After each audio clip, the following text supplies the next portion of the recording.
আমেরিকার রাজনীতি চাই। হাসান ভাই, অনেকদিন ধরে আলোচনা চলছিল প্রেসিডেন্ট জো বাইডেন কি সরে দাঁড়াচ্ছেন কিনা সালের, এবং তিনি ঘোষণাটি দিয়েই ফেললেন।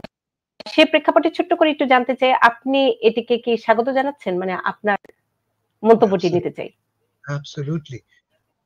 আমার ধারণা যে আমেরিকার সকল গণতন্ত্রী মনা লোকের একটাই এই মুহূর্তে উদ্দেশ্য, আর তা হচ্ছে যে ডোনাল্ড ট্রাম্প নামক এই দানবকে ঠেকানো। 15 দিন আগেও বা 20 দিন আগেও আমি নিজে লিখেওছি আমি যে এই ক্রিমিনালি কনভিক্টেড একটা লোক 34 ধারায় সে কনভিক্টেড, মানে দোষী অপরাধী সাব্যস্ত হয়েছে, সে জেল খাটার অপেক্ষায় সে আছে। সেই লোকটি জনমত জরিপে 1 নম্বর উঠে গেছে। বাইডেন থেকে তার ব্যবধান কোনো জায়গায় 7%, কোনো জায়গায় 9% পর্যন্ত ব্যাটল গ্রাউন্ড স্টেটস গুলিতে। তার মানে তার জয় প্রায়, যদি তিনি থাকতেন, জয় সুনিশ্চিত হতো। এবং তার ফলে আমেরিকা যে কোথায় যে পৌঁছতো আমরা জানি না, ভাবতেও ভয় লাগে। ফলে আমাদের সবার একটাই কমন, আমি মনে করি সকল গণতন্ত্রী মরা এদেশের এবং বাইরেরও একটাই লক্ষ্য, একটাই উদ্দেশ্য, তাকে ট্রাম্পকে ঠেকানোর পথটা কি? একটা যোগ্য, একটা হাইলি কম্পিটিটিভ প্রার্থী খুঁজে বের করা। আমার ধারণা যে হ্যারিসকে এই ক্ষেত্রে আপনি যোগ্য মনে করছেন কিনা? কমলার চেয়ে যোগ্য এই মুহূর্তে কেউ নেই, একাধিক কারণ আমি বুঝিয়ে বলি তোমাকে। এক হচ্ছে এক্সপেরিয়েন্স। কমলা হ্যারিস কে? তিনি একজন প্রাক্তন ডিস্ট্রিক্ট অ্যাটর্নি, একজন অ্যাটর্নি জেনারেল, একজন সিনেটর এবং একজন ভাইস প্রেসিডেন্ট। ভাইস প্রেসিডেন্ট বলতে কি বুঝি? ভাইস প্রেসিডেন্ট হচ্ছে গিয়ে প্রেসিডেন্ট ইন ওয়েটিং, অপেক্ষায় আছেন তিনি প্রেসিডেন্ট হবেন, ট্রেনিং তার চলছে। বলে তার চেয়ে অধিক যোগ্যতর লোক তার কেউ নেই প্রার্থী হিসেবে এই দলে বলছি আমি। এটা এক। 2, তুমি কথা শুনেছো কি কথা সে বলে? তুমি জাস্ট চিন্তা করে দেখো, এসে বক্সিং মনে করো, বক্সিং হচ্ছে, বক্সিং এর একদিকে ডোনাল্ড ট্রাম্প, অন্যদিকে কমলা হ্যারিস। ডোনাল্ড ট্রাম্পকে একজন ক্রিমিনাল, ওদিকে কমলা হ্যারিসকে একজন প্রসিকিউটর। এটা চোর, ওইটা পুলিশ। এখানে দাঁড়িয়ে আছে একজন রেপিস্ট, ওখানে তাকে বিচার করার জন্য প্রসিকিউটর বসে আছে কি এমন একজন আইনজীবী কৌশলী, যে এরকম অসংখ্য রেপিস্টকে প্রসিকিউট করেছে, জেলে পাঠিয়েছে। ওয়ান্ডারফুল। এবং যে কারণে ট্রাম্প ভয় পেয়ে গেছে কিরকম? কথা ছিল যে ডিবেট হবে, আগে থেকে ডিসাইডেড ছিল ডিবেট হবে, সেকেন্ড ডিবেট। এখন তিনি বলছেন না, আমি ডিবেট করবো না। আর ডিবেট যে করিও আমি ফক্স নিউজে ডিবেট করবো। কারণ এটা তো আর বাইডেন নয়, এ তো চট তোমার মুখের উপর কথা বলে দেবে। কি বলবে? অলরেডি সে কি বলেছে যে আই নো হিজ টাইপ। আমি এরকম লোকের টাইপ জানি, আমি হ্যান্ডেল করেছি। আমি যখন অ্যাটর্নি জেনারেল ছিলাম, আমি ফর প্রফিট ইউনিভার্সিটি বন্ধ করেছি।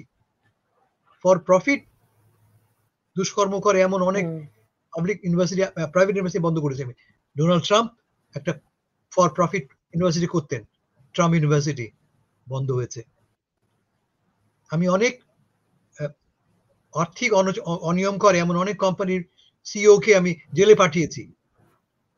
আমার চেয়ে যোগ্য লোক কে হবে আর ট্রাম্পকে প্রসিকিউট করার? ফলে নিজে বললেন I know Donald Trump's type, that's perfect. এটা একটা ব্যাপার। আরেকটা ব্যাপার, ট্রাম্পের সমস্ত ক্যাম্পেইনের মূল লক্ষ্য কি? ট্রাম্প নিজে সমস্ত লক্ষ্য তিনি নিজে, তার ক্রোধ, তার ক্ষোভ, 20 সালের নির্বাচন তিনি তাকে অন্যায়ভাবে হারানো হয়েছে, ইটস অল ব্যাকওয়ার্ড লুকিং, পশ্চাৎমুখী। কমলা হ্যারিস কি বলছেন? যে আমি আগামীকাল আর তুমি গতকাল। তোমার স্লোগান কি? Make America great again. মানে এক সময় আমেরিকা গ্রেট ছিল, চলো সেখানে ফিরে যাই। আমরা সেখানে ফিরে যাই যেখানে আমেরিকা গ্রেট ছিল। কবে গ্রেট ছিল আমেরিকা? 1860 সালে, যখন দাস প্রথা ছিল, যখন সাদারা দেশটায় ছড়ি ঘোরাতো। ফলে গ্রেট আমেরিকা স্লোগানের মানেই হচ্ছে go back to those days, যখন সাদারা এদেশ নিয়ন্ত্রণ করত। এখন করে না, সে কারণে আমেরিকা গ্রেট না। কমলা হ্যারিস বলছেন যে we are not going back, আমরা ফিরে যাব না। এটা 2। 3 নম্বর, কমলা হ্যারিস একজন নারী এবং একজন কৃষ্ণকায়া নারী। আমেরিকার অধিকাংশ ভোটার হচ্ছে মেয়ে, আমেরিকার মেজরিটি অফ ভোটার্স কিন্তু নারী। এক, এবং গত 3টি নির্বাচনে ডোনাল্ড ট্রাম্প হারার মূল কারণ হচ্ছে গিয়ে সাবআরবান ওয়েমেন, শহরতলির শিক্ষিত নারীরা এবং আফ্রিকান আমেরিকান নারীরা।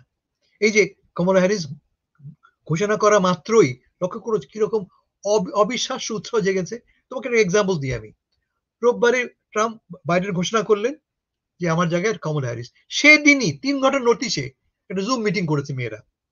সেই মিটিং এ 58,000, আমি ঠিক বলছি তো, 58 বা হয়তো 60,000 নারী একটা জুম কলে অ্যাটেন্ড করেছে এবং সেই মিটিং থেকে $1.5 মিলিয়ন তোলা হয়েছে।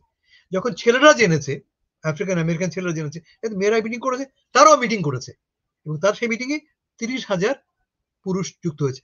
গতকাল আরেকটা মিটিং হচ্ছে যেখানে হোয়াইট ওমেন, আগে এটা করেছে কালো মেয়েরা, সাদা মেয়েরা করেছে মিটিং, তাতে 1 লক্ষ নারী, শ্বেতকায় নারী যুক্ত হয়েছে।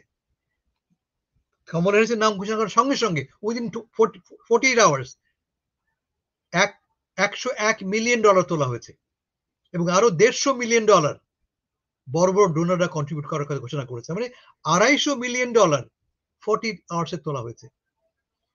60,000 লোক সাইন আপ করেছে অ্যাজ ভলেন্টিয়ার্স। 60,000 লোক ভলেন্টিয়ার্স সাইন আপ করেছে। আনপ্রেসিডেন্টেড একটা ঘটনা মাত্র 7 দিনে। এখনো কিন্তু কমলা ফর্মালি কি বলে মনোনয়ন পাননি, পাবেন আগামী মাসে শিকাগোতে। তার আগেই দেশ জুড়ে দেখতে পাচ্ছি আমরা কি অবিশ্বাস্য একটা উৎসাহ। উৎসাহটা 2 কারণ। একটা হচ্ছে যে একজন যোগ্য প্রার্থী পাওয়া গেল, যে বাইডেনকে সরিয়ে তার জায়গায় আসলো, 1। আর 2 নম্বর desire to beat Donald Trump. Donald ট্রাম্পকে হারাতে হবে, এই যে ডিজায়ারটা। আমি হয়তো আগে বলেছি আমি যে 2020 সালে কিন্তু বাইডেন জেতেননি, ট্রাম্প হেরেছে। ট্রাম্প হেরেছে, তার কারণটা হচ্ছে যে বাইডেন ভালো হোক মন্দ হোক ডাজন্ট ম্যাটার, আমার মূল লক্ষ্য হচ্ছে টু রেজিস্ট ট্রাম্প। এবারে একই কথা, এবারে আরো ভয়াবহ কথা। তোমরা যারা পড়েছো কি বলে ট্রাম্পের ম্যানিফেস্টো, যেটাকে বলা হচ্ছে যে কি নাম তাদের দিয়েছে, হেরিটেজ ফাউন্ডেশন যে ম্যানিফেস্টো প্রকাশ করেছে অংশপাতার, তার মূল বক্তব্যটা কি, যে ব্লুপ্রিন্ট যে দেওয়া হয়েছে, তৈরি করা হয়েছে, তার মূল লক্ষ্যই হচ্ছে সমস্ত ক্ষমতার কেন্দ্র করা ডোনাল্ড ট্রাম্পকে। Donald Trump will take over justice department.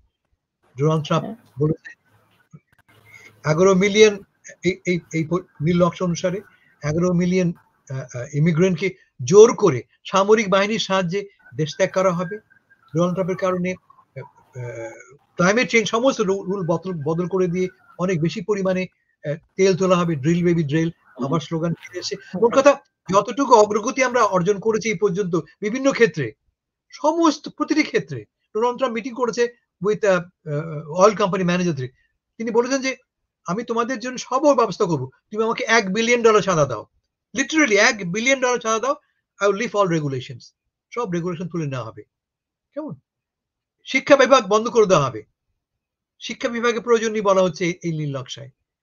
তার মানে যেই আজকের যে আমেরিকা, এই আমেরিকা কিন্তু ডোনাল্ড ট্রাম্প সাহেব আসলে আর থাকবে না।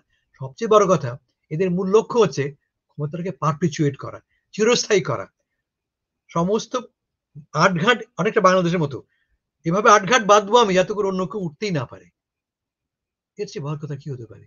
সেইখানে আমরা এমন একজন ক্যান্ডিডেট পাচ্ছি যাকে আমি আশা করতে পারি, যে পরীক্ষিত, প্রমাণিত, অভিজ্ঞ বলে অবশ্যই আশাবাদী। এবং আমি মনে করি যে কমলা হ্যারিস জিতবেন, এবং জিতবেন বড় মাপে। She will win and she will win big. আমি এক্ষেত্রে একটা ছোট্ট সম্পর্ক প্রশ্ন করতেই চাই। খুব সুন্দর ব্যাখ্যা করেছেন। তারপরও 2016 সালের যে মানসিকতা, সেটির অভিজ্ঞতার আলোকে আমেরিকা কি প্রস্তুত একজন নারী প্রেসিডেন্টের জন্য? 2016 সালে নারী জিতেছিল, নারী হারেনি তো। 3 মিলিয়ন ভোট বেশি পেয়েছে হিলারি ক্লিনটন, 30 লক্ষ ভোট বেশি পেয়েছে, পপুলার ভোট বেশি ছিল, ফলে নারী আমেরিকা মানুষ ভোট দিয়েছে তো। হেরেছে হিলারি ক্লিনটন তার স্ট্র্যাটেজিক মিস্টেকের কারণে।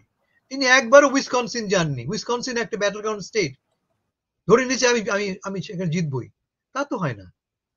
এটা তো একদম বেসিক খেলার বেসিক রুল, এটা তিনি সেখানে যাননি। ফলে তোমার যে প্রশ্ন, আমেরিকা তৈরি, অফকোর্স আমেরিকা তৈরি। সারা পৃথিবীর মানুষ, বাংলাদেশের মতো দেশ, অনগ্রসর একটা দেশ, সেখানে একের পর এক নারী ক্ষমতায় আসছে, আমেরিকা আসবে না? সব ক্ষেত্রে আমেরিকা এগিয়ে আছে, একটা জায়গায় পিছিয়ে থাকবে? Does it make any sense? No, it doesn't make any sense. America, of course, is ready. America is ready for a black woman. America is ready for a black man. America is ready for a gay person. America বদলে গেছে, চেষ্টা করছে America টেনে নামার জন্য। এই Donald ট্রাম্পের লোকরা চেষ্টা করছে আমেরিকা টেনে নামার জন্য, কিন্তু আমরা অনেক এগিয়ে গেছি, দেশ অনেক এগিয়ে গেছে। ছোট্ট এক্সাম্পল তোমাকে দেই, এই দুই দল রিপাবলিকান এবং ডেমোক্র্যাট। রিপাবলিকান দলে নন হোয়াইটদের জায়গা কার্যত নেই, প্রায় শূন্য নন হোয়াইটদের, কেমন মানে কালোদের, আমাদের মতো মানুষদের। অথচ বাই 2042 আমেরিকা একটা নন হোয়াইট কান্ট্রি পরিণত হবে, তুমি চাও বা না চাও। আমেরিকা একটা, এটাকে বলে মাইনরিটি মেজরিটি কান্ট্রি। এখানে অশ্বেতকায়দের মানে কালো মানুষ, লাতিনোদের, সাউথ এশিয়ানদের, আরবদের, মুসলিমদের ইত্যাদি বিভিন্ন অশ্বেতকায়দের আমরা মেজরিটি হব। তখন এই ভয়টা, তো আমাদের যে আজকে বিভক্তির মূল কারণটা কি? এই যে ইমিগ্রেশন করে চায় ডোনাল্ড ট্রাম্প, আসলে তারা কি করে? ভয় দেখাচ্ছে আমাকে যে আমেরিকা যে ছিল আমার নিয়ন্ত্রণে, আমার জমিদারি ছিল, আমি জমিদার, আমার 300টা স্লেভ ছিল, সে আমেরিকার থাকছে না। সেখানে যারা স্লেভ ছিল এখন এক সময়, তারা আমার উপর ছড়ি ঘোরাবে। কেন ওবামার উপরে এত ক্ষোভ কেন? তুমি তো গতকালের স্লেভ, আমি খান সাহেব, আমি চৌধুরী সাহেব, আমি জমিদার, আমি কি করে আমার চাকরকে, আমার বাসায় যে কাজ করতো যে মিন্তিটা, তাকে আমি আমার রাজা বলে গ্রহণ করি? এই যে মূল ব্যাপারটা, এই যে বিভক্তি, তা আরো শক্ত হয়েছে মূলত ডোনাল্ড ট্রাম্পের মতো ডেমাগোগের কারণে। যাদের মূল, আমি আগে বলি আবার বলি, রিপাবলিকান পার্টির মূল লক্ষ্য তিনটা, এবং অ্যাপিলটা তিন ধরনের মানুষের কাছে। তারা আসলে এক ধরনের মানুষ, তা হচ্ছে এরা হোয়াইট, এরা ক্রিশ্চিয়ান এবং এরা কনজারভেটিভ। একই মানুষ, তার তিনটা দিক, সাদা হতে হবে, ক্রিশ্চিয়ান হতে হবে এবং রক্ষণশীল হতে হবে। এই লোকগুলিকে অ্যাপিল করছে ডোনাল্ড ট্রাম্প। আমেরিকা তো সেই আমেরিকা নেই যে আমেরিকা ক্রিশ্চিয়ান থাকবে, কনজারভেটিভ থাকবে, হোয়াইট থাকবে। আমেরিকা বদলে যাচ্ছে। ফলে যদি আজকে যদি কোনো কারণে কমলা হ্যারিস নাও হয় 2024 সালে, বাই 2042, আগামী 10, 15, 20, 25, 50 বছরে আমেরিকা একদম আগা 5 তলা আমেরিকা বদলে যাবে। আমেরিকা সম্পূর্ণ বদলে যাবে, কারণ তার ডেমোগ্রাফিক ক্যারেক্টার বদলে যাবে। জনসংখ্যাগত পরিবর্তন ঘটলে তার প্রকাশটা ঘটবে রাজনীতিতে। এই মুহূর্তে আজকেই কিন্তু আমেরিকা একটা মাইনরিটি মেজরিটি কান্ট্রি। যদি কিন্ডারগার্টেনের ছেলেদের নাম সংখ্যা গুলো, কিন্ডারগার্টেনে যারা পড়ছে তাদের সংখ্যা তুমি যদি হিসাব করো, আমেরিকা অলরেডি একটা মাইনরিটি মেজরিটি কান্ট্রি। মানে আমাদের কিন্ডারগার্টেনে যারা পড়ে তাদের মেজরিটি হচ্ছে গিয়ে নন হোয়াইট, অশ্বেতকায়। এরা বড় হবে, দুদিন পরে ভোট দেবে, তখন এই দেশটা হবে অশ্বেতকায় দেশ, চাও বা না চাও। বাহ, অসংখ্য ধন্যবাদ হাসান ভাই। যে দুটো প্রশ্নের এই ছিল যে বাইডেনের সরে দাঁড়ানো এবং হ্যারিস যোগ্য কিনা ট্রাম্প, সবার একটি বিষয় যে ডেমোক্রেটিক দল থেকে এমন একজনকে চান যিনি পারবেন। সেই প্রশ্নের উত্তরটি আপনি খুব সুন্দর করে দিয়েছেন হ্যারিসের পক্ষে। নারী, যেটি নিয়ে আমি নারী হয়েও আশঙ্কায় থাকি যে আমেরিকানরা কি নারী একজন প্রেসিডেন্টকে মেনে। অসংখ্য ধন্যবাদ হাসান ভাই, ভালো থাকবেন, সুস্থ থাকবেন।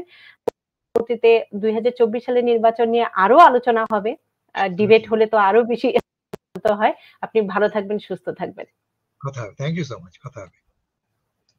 এবং একই সাথে দর্শক, আমি বলে থাকি দা নূপুর চৌধুরী শো তথ্যমূলক অনুষ্ঠান, যেখানে আমরা বিভিন্ন তথ্য উপস্থাপন করে থাকি, আর অভিবাসন শিক্ষা সংক্রান্ত খবর থাকে। একই সাথে আপনাদের আমরা জানিয়ে দেই যে আপনার